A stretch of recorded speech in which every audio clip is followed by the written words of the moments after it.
नीतीश कुमार जी को सड़कों पर पीट पीट करके दिल्ली और गुजरात से बिहारियों को भेजा गया, ये याद नहीं आता है? इतनी बेशर्मी भी कोई चीज होती है क्या? देखिए, मैं वहां जाता हूं जहां जाति के नाम से हमारे लोगों पर अत्याचार किया जाता है। मैं कल गया था हाथरस। आप बयां कर पाएंगे, आर भारत में तो नहीं लिखा है। एक बच्ची की जीभ काट ली गई, उसका रेप हुआ, उसके दोनों हाथ पैर तोड़ दिए गए, उसकी रीढ़ की हड्डी फ्रैक्चर कर दी गई।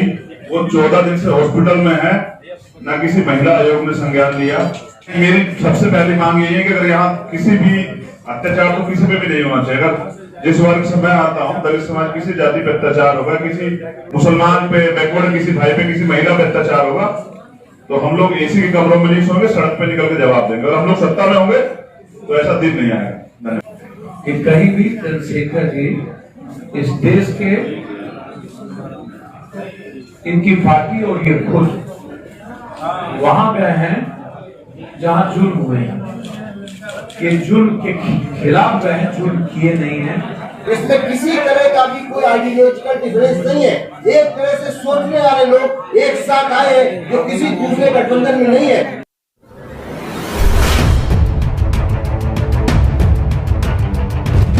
मैं विश्वास दिलाता हूं 2 दिनों के अंदर आपको इससे और भी हमारा गठबंधन हम चाहेंगे। जसवंत सिन्हा साहब से भी हम कहा कि सब लोग आए, बिहार बचाना चाहते हैं तो हम सबके साथ हैं। और जो मेरे गठबंधन की राय होगी काम करेंगे।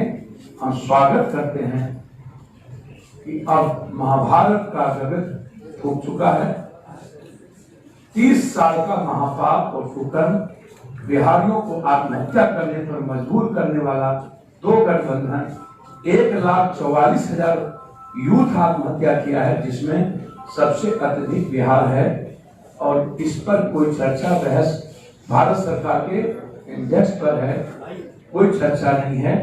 इसीलिए अब पहले बिहार और बिहारी फिर कुछ होगा।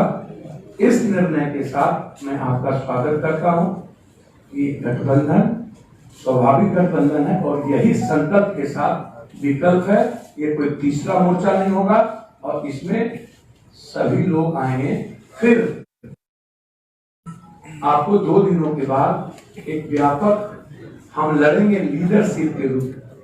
याद रखिए, हमारा चेहरा होगा इस गठबंधन और वो आपको 2-3 दिनों के अंदर पता चलेगा। बस आज इतना ही। बहुत बहुत धन्यवाद। नमस्कार। आप सबको कुछ पूछना, आप सब पूछ सकते हैं। एक मिनट, एक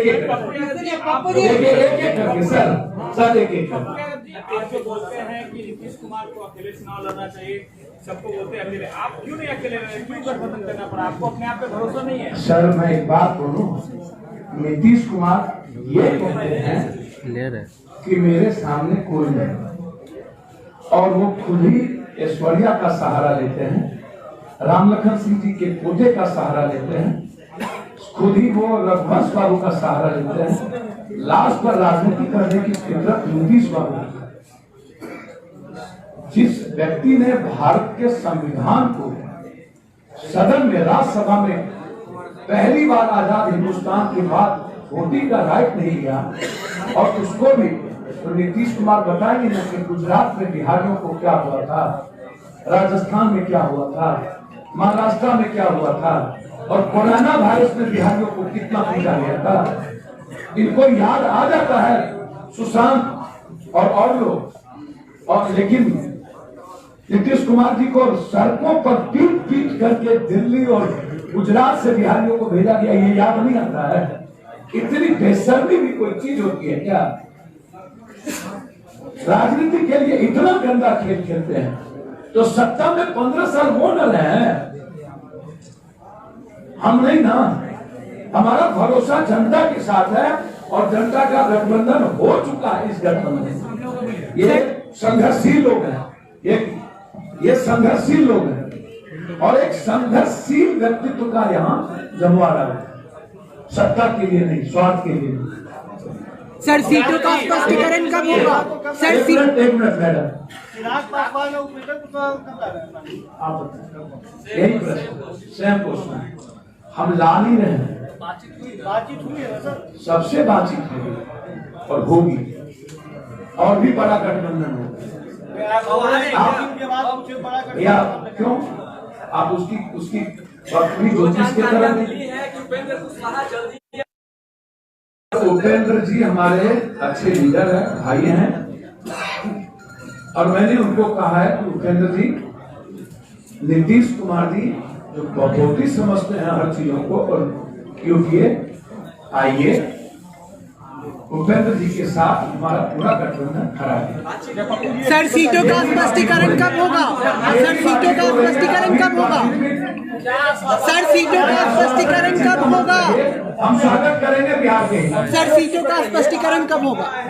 सीटों का स्पष्टीकरण कब होगा पीडीए का? सीटे का स्पष्टीकरण हम सबके बीच हो चुका है, आप चिंता न बताइए। आप यूपीए का विकल्प की बात कर रहे हैं, आप बोल रहे हैं एनडीए यूपीए की विकल्प बनेंगे और कांग्रेस को आमंत्रण भी दे रहे हैं, तो फिर कैसा? तो कांग्रेस को आमंत्रण दे रहे हैं कि जो अपने को यूपीए कह रहा है और बेइज्जत कर रहा है, तो मैंने यह कहा ना कि कांग्रेस आगे और बेइज्जत नहीं होना चाहिए, तो मेरा दिल उनके लिए भी बड़ा है। मैं ये बोला ना आपको,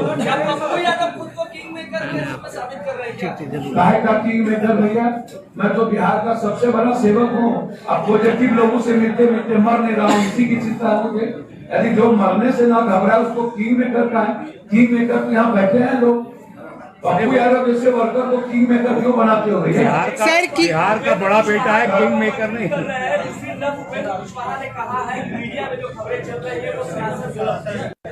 देखिए उपेंद्र बाबू क्या बोल रहे हैं, आप उपेंद्र बाबू का मीडिया से ले लीजिए।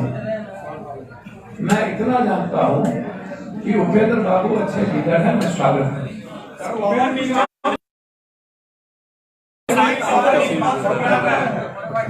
चंद्रशेखर भाई, आपने इस गठबंधन का हिस्सा बनना आपने क्यों चाहा? आप क्यों इसमें शामिल हुए?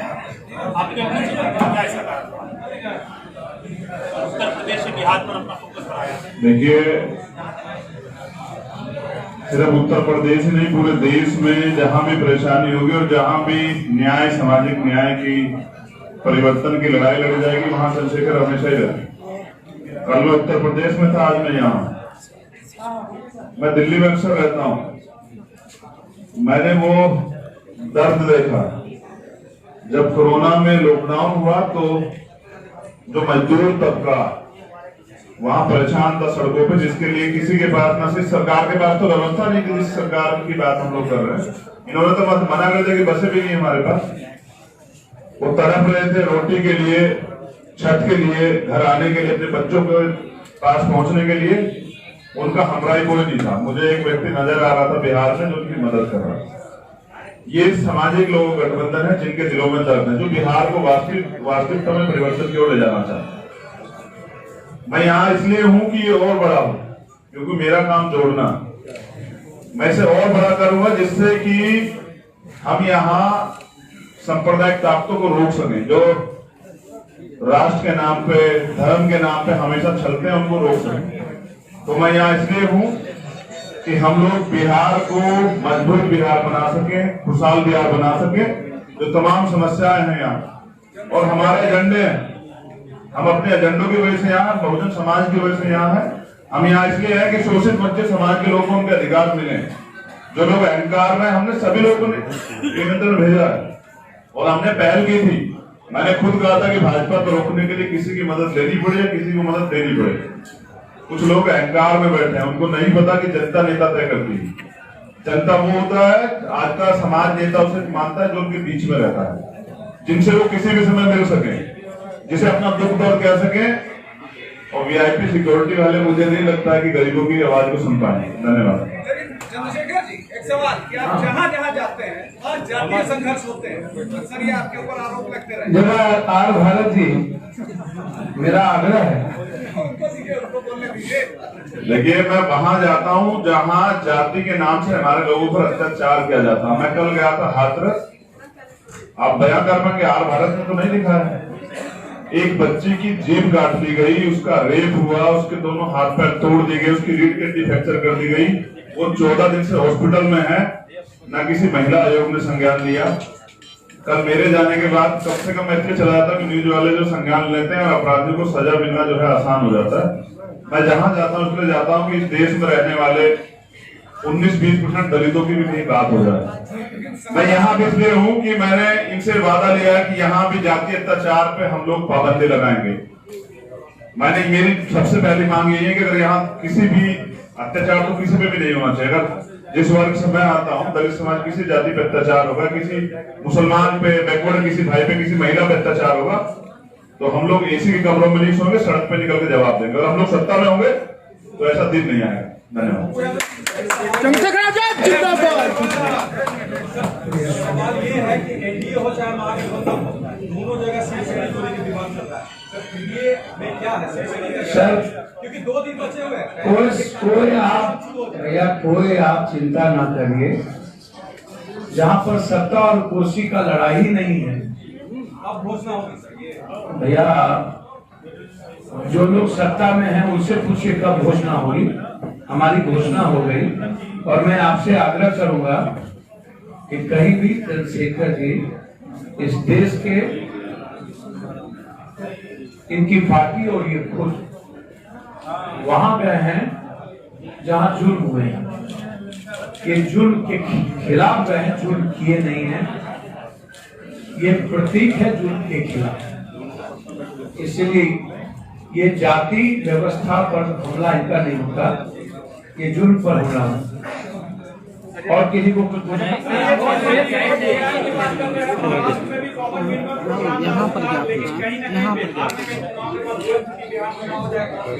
सर कॉमन मिनिमम प्रोग्राम पर अक्सर सब पहले ही मैंने कहा है कि मेरा एक मैनिफेस्टो हिंदुस्तान के इतिहास में 30 साल बनाम 3 साल प्रतिज्ञा पत्र, शपथ पत्र के साथ आया हुआ। अब पीडीए का एक कॉमन मिनिमम प्रोग्राम होगा। जैसे इन्होंने कहा कि कोई जुर्म होगा तो हम सड़कों पर होंगे, सत्ता में आएंगे तो नहीं होगा। तो यही कॉमन मिनिमम प्रोग्राम है, यही बिल्कुल सभी का आ चुका है। एक सवाल और है, सब आ चुका है। आज आप जो है पप्पू जी, आज आप एनडीए पे गरम थे, लेकिन यूपीए पे जो है बहुत ज्यादा कुछ नहीं बोले। जरूरत बात का तेजस्वी को भी अपने तो आपने क्या देखा, यूपीए पर हम नहीं बोले कि बीजेपी क्या करा रही है कुशवाहा जी और मांझी जी को। तेजस्वी जी का भी मतलब जरूरत पड़ा तो राजद एक अच्छा नेतृत्व के साथ आता है तो क्या दिक्कत है हमको? कहाँ हम किसी से अपमानित होते हैं यार, आप चिंता ना करें। सर आपने कहा कि ये गठबंधन अंतिम नहीं सर। एक मिनट पंजाब केसरी जी, एक मिनट आप पूछिए। सरपंच साहब, ये क्या आपकी पार्टी से मुसलमानों की पार्टी, और दूसरा क्वेश्चन मेरा ये है कि इस पर हमेशा एंटी नेशनल होने का इल्जाम लगातार आता है, आप इस पर क्या देखिए, मैं एसडीपीआई के राष्ट्रीय अध्यक्ष एम.के. फैजी की तरफ से और एसडीपीआई की तरफ से यहाँ कर रहा हूँ। सवाल ये है कि ये सिर्फ क्या मुसलमानों की पार्टी है? अगर मुसलमानों की बनाई हुई पार्टी सिर्फ मुसलमानों की पार्टी होती है तो एसडीपीआई को आप मुसलमानों की पार्टी कहते हैं। मुसलमानों की लीडरशिप से कोई पार्टी नहीं होती, वरना सिर्फ लालू प्रसाद यादव की पार्टी होती। हमारे लीडर यहाँ पर बैठे हुए हैं, जो हमने चुना हुआ है कि ये पप्पू यादव साहब हमारे लीडर होंगे। तो अगर मुसलमानों की पार्टी है तो भी हम जम कर रहे हैं उस शिनाख्त में। इस वक्त की पार्टियां, यहाँ चंद्रशेखर साहब बैठे हुए हैं, यहाँ पे मातंग साहब हमारे साथ हैं, और ये शुरुआत है एक ऐसे मूवमेंट की जो बिहार बचाओ से शुरू होगा और देश बचाओ तक जाएगा। क्योंकि बिहार में हमने जो मजबूर वोटर देखा है उसको हम आजाद और प्रतिष्ठावान बनाना चाहते हैं, इसलिए हम इसमें आए हैं। और हम देशभक्त हैं तो इस बात के लिए हमें कोई भी बताने की जरूरत नहीं है, क्योंकि हम संघर्ष की पार्टी है। और कमजोरों को और उन लोगों को भी कोई इंसाफ नहीं मिल रहा, उन्हें दलित भी है, बैकवर्ड भी है, कमजोर सारे तबकात हैं, उनके लिए लड़ाई लड़ रहे हैं। तो जो हमारे ऊपर इल्जाम लगे कि हम देशद्रोही हैं, तो लगाने दीजिए, हम अपना काम करते रहेंगे। और हम इसी तरह से गठबंधन बना के लोगों को उनके साथ, जो आज ये पार्टी, ये जो गठबंधन है, इसमें किसी तरह का भी कोई आइडियोलॉजिकल डिफरेंस नहीं है। एक तरह से सोचने वाले लोग एक साथ आए हैं जो किसी दूसरे गठबंधन में नहीं है, इसलिए ये गठबंधन बहुत दूर जाएगा। आज आज को 19 इवेंट है इसकी, ये जाता चला जाएगा और एक्सपेंशन बढ़ता जाएगा, आप देखेंगे। सबसे बड़ी बात मैं आपको बता दूं, एसडीपीआई के साथ समझौता बीएसपी का कर्नाटक में, जेडीएस का देवगौड़ा जी का कर्नाटक में, केरल कांग्रेस बेंगलोर में, एआईडीएमके तमिलनाडु में और सपा का केरल में, इनका गठबंधन है और निहायत संविधान बचाने वाली एक शख्सियत है। इंडिया गठबंधन के लोग आपको नेता मान रहे हैं, आप सीएम फेस भी होंगे सर। चंद्रशेखर जी बिहार में दलितों का मांग है, एक रामविलास बच्चे मिलेगा, आप जो है क्या करेंगे दलितों के लिए? देखिए, ये सवाल दलितों से जरूर पूछा जाता है, कभी किसी बीजेपी कांग्रेस के नेताओं से पूछ के दीजिए, शायद आपके सुन के शब्द में सीधा कहना है कि मैं करने में भरोसा रखता हूँ, कहने में नहीं। पहली बात तो जैसा पप्पू जी ने कहा कि हम दिल बड़ा करके सबको आमंत्रण देते हैं कि सब आए, अगर बात बिहार बचाने की, और अगर अपनी व्यक्तिगत कुर्सी आगे बढ़ाने की, उसको बचाने की बात है तो फिर चाहे अपने बारे में सोचे। दूसरी बात, दलितों को इस देश में जाति धर्म से ऊपर उठ के अधिकार चाहिए और अधिकारों की लड़ाई को मजबूती से लड़ रहे हैं। जिस तरह के अत्याचार दलितों पर होते हैं, हमें उससे मुक्ति चाहिए। और हमारा मुद्दा है आरक्षण का, जो सिर्फ दलितों के लिए नहीं, एससी एसटी ओबीसी और माइनॉरिटी के लिए भी जातिगत जनगणना हो और संख्या के आधार पर आरक्षण घोषित हो, जिससे कि दलित भी देश में सम्मान का जीवन जो है यापन कर सके।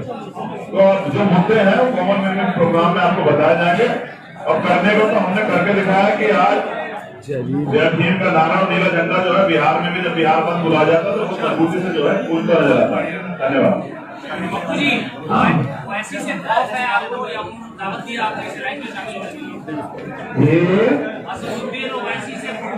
जिसको कोरोना से खौफ ना हो उसको दुनिया में किससे खौफ होगा? सर मैं एक बात बताऊं, जो भी व्यक्ति बिहार बचाने में आएंगे उनका स्वागत, मुझे कोई मतलब किसी से कोई गिला शिकवा आपत्ति नहीं है। आरएसएस से आपको आपत्ति नहीं है तो उसको ओबीसी से क्या हमको किसी से आपत्ति नहीं, मेरा सवाल था कि आप उन इलाकों में जाएंगे जहाँ वैसे सब चुनाव लड़ रहे हैं, किशनगंज के इलाके में एसडीपीआई जाएगी वहाँ, मैं कहाँ जाएगी मुझे नहीं मतलब, अभी जो है उस पर बात करिए। हम ज्योतिष नहीं है इन लोगों की तरह, लेकिन बिहार बचाने में कोई कमी नहीं रखेंगे। मैं आपको विश्वास दिलाता हूँ। मैंने फिर अंतिम में मैं कह के अपनी बात समाप्त करता हूँ। आपका कहना है कि मैं उपेंद्र कुशवाहा जी, मैं चिराग पासवान जी से आग्रह करूंगा कि आप लीडर बने, आप परजीवी दलित को ना बनाए और ना ही कुशवाहा को परजीवी बनाए। धन्यवाद। सीएम पे